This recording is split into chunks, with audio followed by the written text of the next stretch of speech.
अस्सलामुअलैकुम class play group, कैसे हैं आप सब लोग। उम्मीद है आप सब खैरियत से होंगे।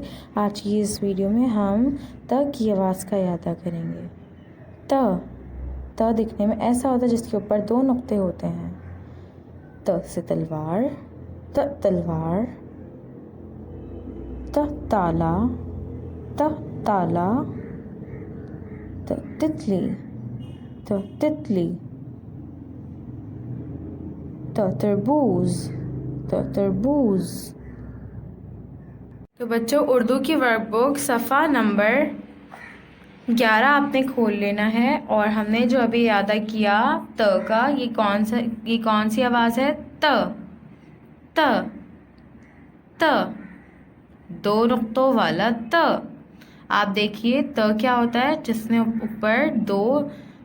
जिसके ऊपर दो नुक्ते होते हैं, यानी कि बिल्कुल चश्मा की तरह उसके नुक्ते ऊपर आंखों के ऊपर लगे होते हैं। तो आपने इससे अंदाज़ा लगाना है कि ये क्या है?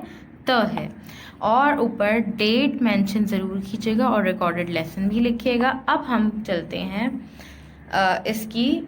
इस पे पेंसिल फेरते हैं। सबसे पहले तो हम कहाँ से शुरू करेंगे? हमेशा याद रखेंगे आप लोग कि हम ये इस बड़े से नुक्ते के साथ शुरू करेंगे और ये सारे नुकात को एक के बाद एक जो है आराम आराम से मिलाते जाएंगे।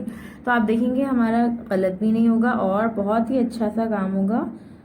नीचे लाएंगे इसको, एक के बाद एक नुक्ता जोड़ते हुए नीचे लाए, गोल घुमाया, आगे ले गए। तो के ऊपर दो नुक्ते, बाकायदा नुक्ता डालेंगे। एक नुक्ता, दूसरा नुक्ता। तरबूज, तरबूज, तरबूज। अब आप देखिए, इस त को ढूंढिए जिसके ऊपर दो नुक्ते हैं। क्या इसके ऊपर दो नुक्ते हैं? नहीं। क्या इसके ऊपर दो नुक्ते हैं? बिल्कुल भी नहीं। क्या इसके ऊपर दो नुक्ते हैं? देखिए, जी हाँ। तो ये क्या है? ये कौन सी आवाज़ है? त है ये। और ये पूरा लफ्ज़ क्या बना?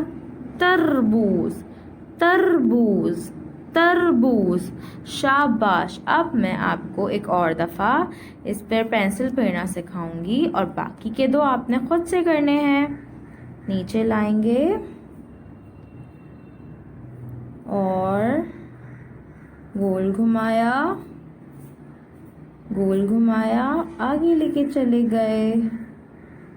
त के ऊपर दो नुक्ते, एक, दो। शाबाश। उम्मीद है आपको इस पर पेंसिल फेरना आ गई होगी और इससे शुरू होने वाली चीज़ों के नाम भी याद हो गए होंगे और त की पहचान भी हो गई होगी। अब इसको आप खुद से कंप्लीट करें और अपनी मम्मा को दिखाएं। अब मैं नेक्स्ट वीडियो में हाजिर होंगी। तब तक के लिए अपना बहुत सारा ख्याल रखिएगा। अल्लाह हाफिज़।